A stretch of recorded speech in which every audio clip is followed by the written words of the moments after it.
What is going on, guys? Liz over here at Pantry Creations Farm. Welcome back to the homestead. We are going into the pantry today for a quick Q&A session. We're going to talk about some of the things that you guys ask me questions of the most. So if you're into canning, need to know some beginner type questions, or just want to see my pantry, stick around.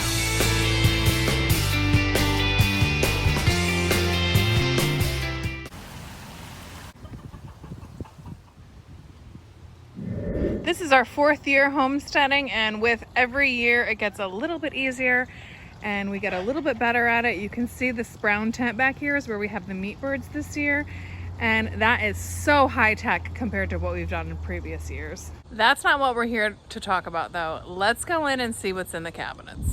Welcome to the pantry, guys. I was bringing some pepper relish down here and I figured I would take you guys along with me and take this opportunity to answer some questions that I usually get asked. The first question is about stacking. There's some confusion whether you can stack jars or not.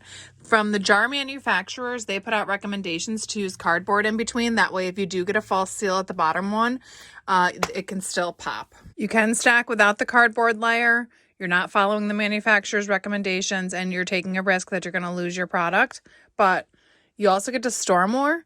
So a couple lost things every now and then maybe won't make that big of a difference. The next thing is about the rings. Why do we take the rings off? Well, the first reason I take the rings off is so that we can wash the side where the ring covers before you store it on your shelf, because if not, it'll get moldy because there will be food residue there.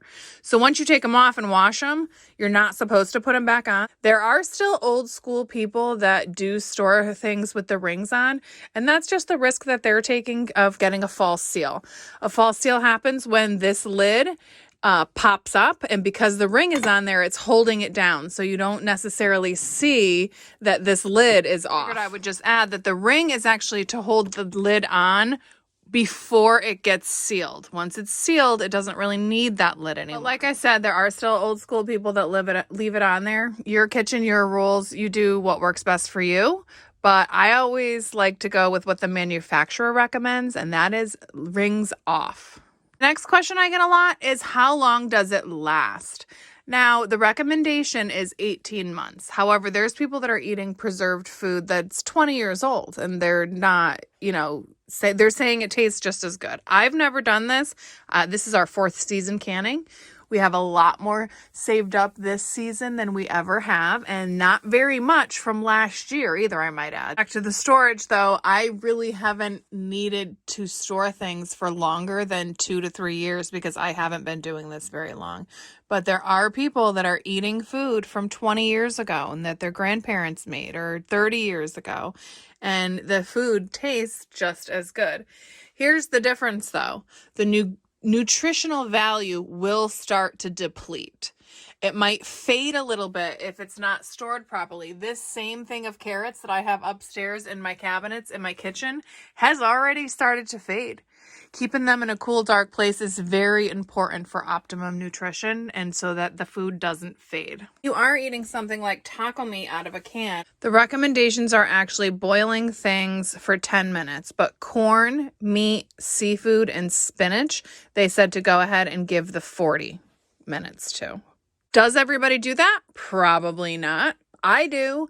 I don't necessarily boil things like anything pickled because it's got vinegar, and that's not going to happen. And things like, say, this zucchini pineapple is going to get used in something that's baked at 350 to 400. So it's going to have that sustained heat anyway. So it's not like you have to do it prior. A lot of like the pulled chicken and stuff like that, a lot of times I'll make those into like casseroles. So it will sustain those heat temps no matter what. Another question I get asked all the time is why? Why am I growing my own food and why are we preserving it? Well, the answer, is a little bit complex, but I think I started to do this just because I felt called to do it. And the food, once you do it, it tastes so much better. It has so much flavor and less artificial ingredients. You can really control what you're going to eat.